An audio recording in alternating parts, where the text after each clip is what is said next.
warahmatullahi wabarakatuh. Hamdan wa syukran lillah, salatan wa salaman ala Rasulillah wa ala alihi wa sahbihi wa mawala. Puji syukur kepada Allah Subhanahu wa taala yang mana atas rahmat dan karunia-Nya kita masih diberi umur yang panjang, sehat, sehingga bisa beribadah kepada Allah Subhanahu wa taala. Selawat dan salam sama-sama kita sampaikan kepada pangkuan alam Nabi besar Muhammad sallallahu alaihi wasallam beserta sahabat dan keluarga beliau, yang mana atas peran jasa besar beliau kita sampai saat ini berada di alam yang penuh dengan ilmu pengetahuan. Bapak Ibu semua jemaah salat Isya, tarawih dan witir, saya ingin menyampaikan dimensi kesehatan di bidang apapun. Kalau kita kaitkan dengan puasa, itu tidak habis-habisnya. Kalau dokter ahli ada 15 bagian secara umum, maka dari bagiannya masing-masing akan ada dampak efek positif dari puasa. Tetapi secara umum saya ingin sampaikan adalah bahwa yang punya makna yang diyakini, punya evidence base-nya, yang punya dasar adalah puasa kita selama 30 hari sebulan penuh, itu sel-sel tubuh kita beradaptasi karena mendapat tekanan yang tidak begitu besar. Artinya sel-sel tubuh kita mengalami stres dalam jumlah yang diperlukan sehingga tubuh kita menghasilkan daya tahan yang lebih baik. Kita bisa paham kadang-kadang selama kita menjalani ibadah puasa di dalam seharian akan merasakan ada beda sesuatu. Itu adalah adaptif, itu adalah respon dari sel-sel tubuh kita untuk membentuk imunitas yang makin kuat. Itu tidak ada yang memungkiri. Kalau dikaji dalam aspek lain, pasti nanti pada ceramah-ceramah oleh dokter akan disampaikan kalau berbasis dengan organ itu pasti ada kaitannya. Pada malam ini saya ingin sampaikan adalah yang pertama, kita paham semua bahwa ibadah puasa itu punya dimensi yang sangat khusus untuk kita. Kita paham semua meyakini bahwa puasa itu adalah hubungan kita secara vertikal dengan Allah Subhanahu wa taala. Namun kita sering melupakan yang lebih penting lagi adalah bagaimana kita selama bulan Ramadan ini terus melatih bagaimana kita munculnya di dalam pribadi kita masing-masing itu ada kesolehan sosial. Apa makna kesolehan sosial? Amat besar maknanya. Saya ingin sampaikan dalam konteks misalnya di dalam komunitas di rumah sakit ini saja kita lihat. Rumah sakit ini kita tahu punya 750 tempat tidur, punya 3.000 karyawan, tiap hari ada beredar 6 sampai 7.000 manusia di rumah sakit. Tidak ada satu institusi pun yang serame, sesibuk ini di tiap hari. Apalagi Senin pasien poliklinik saja itu ada 2.000 yang berobat, ditambah dengan masing-masing satu atau keluarga yang mendampingi. Jadi betapa hidup-hidupnya. Apa maknanya, apa kaitannya? Saya menyampaikan ingin menghimbau diri sendiri, saya suatu pribadi dan kita semuanya, bagaimana kita pentingnya kesolehan sosial.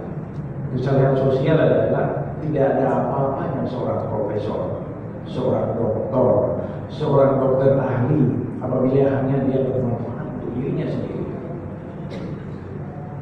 Tidak ada hebatnya seorang ustaz, seorang kiai yang ibadahnya itu tidak diragukan, hampir 24 jam melakukan ibadah. Tetapi apabila tidak ada dimensi kesolehan sosial, maka kita melihat persoalan itu akan muncul di mana-mana.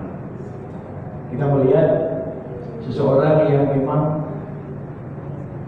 puas dengan dirinya sendiri tanpa mau memperhatikan keberadaannya itu apakah bermanfaat bagi orang lain, apakah keberadaannya itu ikut memberikan warna yang lebih baik untuk lingkungannya, untuk tempat dia bekerja, dan lain-lain sebagainya.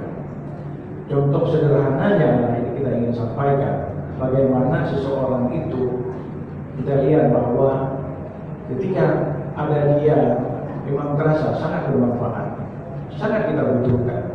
Begitu juga sebaliknya, keberadaan dia mungkin bisa saja dimanapun dia bekerja menjadi troublemaker. Sibuk saja, keberadaan dia itu tidak dirasakan manfaatnya oleh yang lain, justru sering memberikan hal-hal yang negatif. Dalam kaitan yang lebih luas lagi, kita bisa bertanya kepada diri kita masing-masing. Kita tinggal mungkin di lingkungan yang berbeda. Ada kadang-kadang tempat kita tinggal, rumahnya itu bukan main 2 lantai besar, tetapi ketika papasan mobil harus berkelahi dulu. Itu kita juga bisa sebutkan pemiliknya, warganya yang tinggal di kampung itu kurang kesolehan sosialnya. Yang masih terpikir adalah berapa luas pagar saya bisa buat ke depan. Kemudian ketika tiap hari kita keluar di tempat kita kerja, yang ada adalah kita dengan mood yang tidak baik.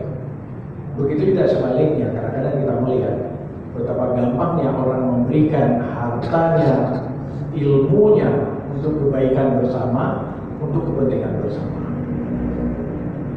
Yang lebih penting lagi adalah bagaimana peran kita selaku manusia menempatkan diri turut bersama-sama dengan komunitas lingkungan. Dalam kaitan dengan Rumah Sakit Zainul Abidin, kami sudah mendapat akreditasi paripurna yang kedua kali. Yang pertama adalah 2015, yang kedua adalah pada Desember 2018. Apa yang menjadi tantangan yang terbesar bagi kami adalah kadang-kadang peran dari masyarakat itu juga aman menentukan bagaimana rumah sakit kita bisa bagus apa tidak, bisa bersih apa tidak, bisa tertib apa tidak. Semua tahu baru kira-kira 3 minggu ini Rumah Sakit Zainul Abidin punya rumah singgah. Kita inginkan memberikan sesuatu, bagaimana kalau kita naik ke atas di lantai 2, ya akan ada lagi saudara-saudara kita yang tidur di samping kamar operasi, di samping ICU atau ICU, di koridor-koridor. Memang belum cukup sejumlah 350 tempat tidur yang memang kelas 3. Kelas 3 artinya memang semuanya mungkin yang kurang mampu dari daerah dan harus dirujuk ke Banda Aceh. Tetapi kalau dalam dimensi kesalahan sosial itu apa maknanya?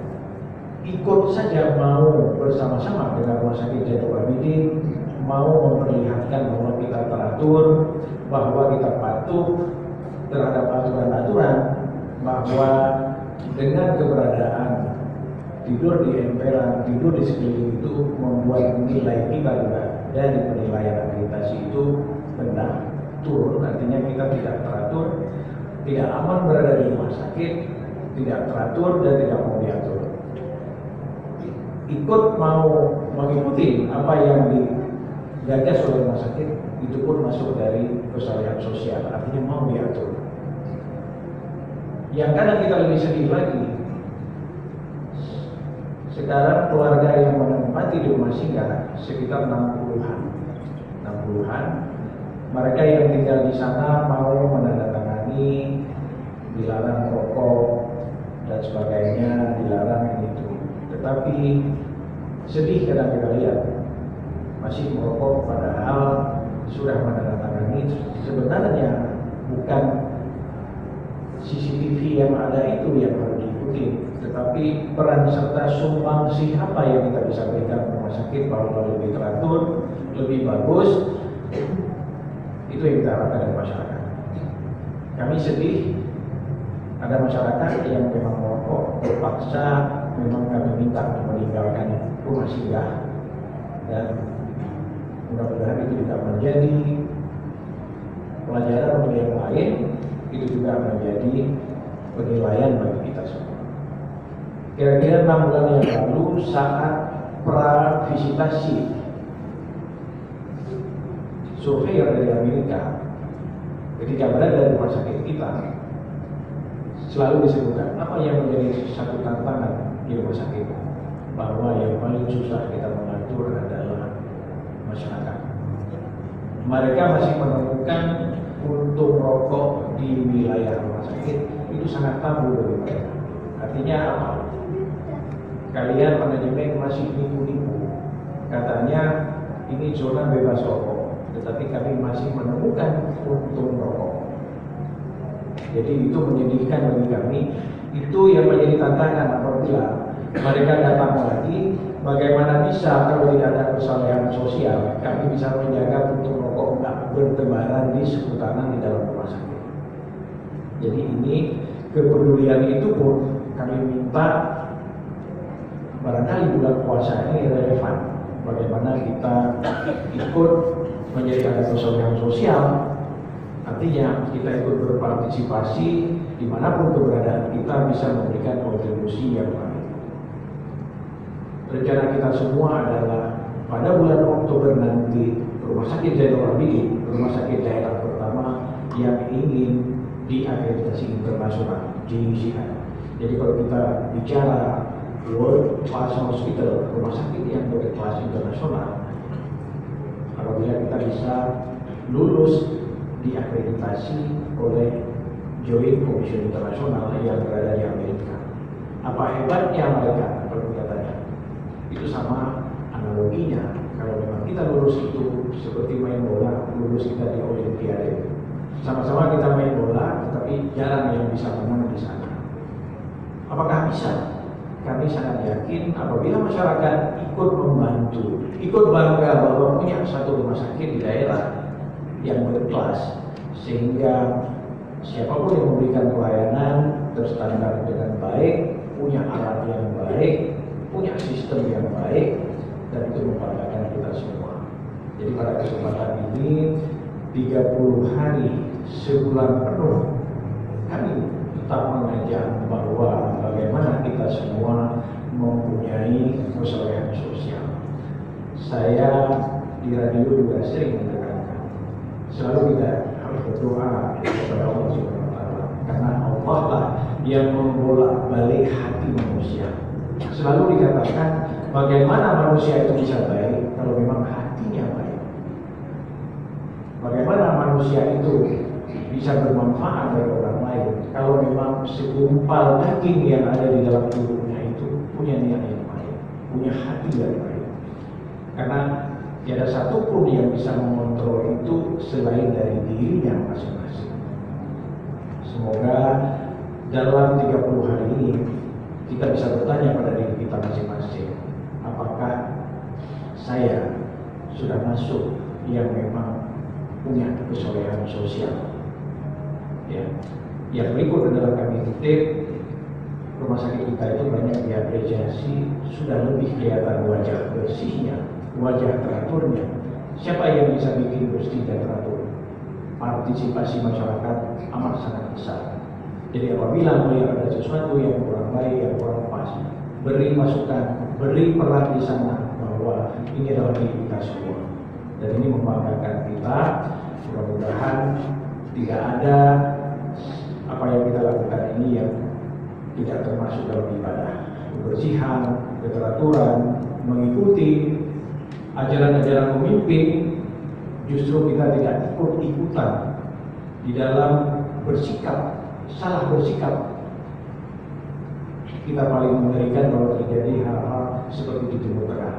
Mudah-mudahan bisa dipahami apa yang saya sampaikan. Jangan kita salah arah, jangan kita salah mendengar kiri kanan.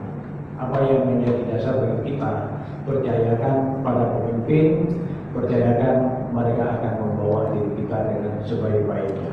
Jangan termakan hasutan, jangan termakan provokasi, tetapi bertanya pada hati masing-masing. Kalau ada yang salah, bisa dikoreksi dengan jalur-jalur yang formal, ikutin arahan dari pemimpin kita. Mudah-mudahan kita termasuk orang-orang yang bisa berpikir, orang-orang yang memang jernih hatinya, orang-orang yang menginginkan aman dan damai, dan kita bisa bekerja sebagaimana mestinya. Ini yang kami sampaikan. Sekali lagi, terus-menerus kita mengasah diri kita. Kita penting dari pribadi kita masing-masing dalam kapasitas latar belakang pendidikan kita, tetapi jangan lupakan bahwa kita akan bermanfaat untuk lingkungan kita masing-masing. Lebih kurang saya mohon maaf. Bila itu berhidayah. Assalamualaikum warahmatullahi wabarakatuh.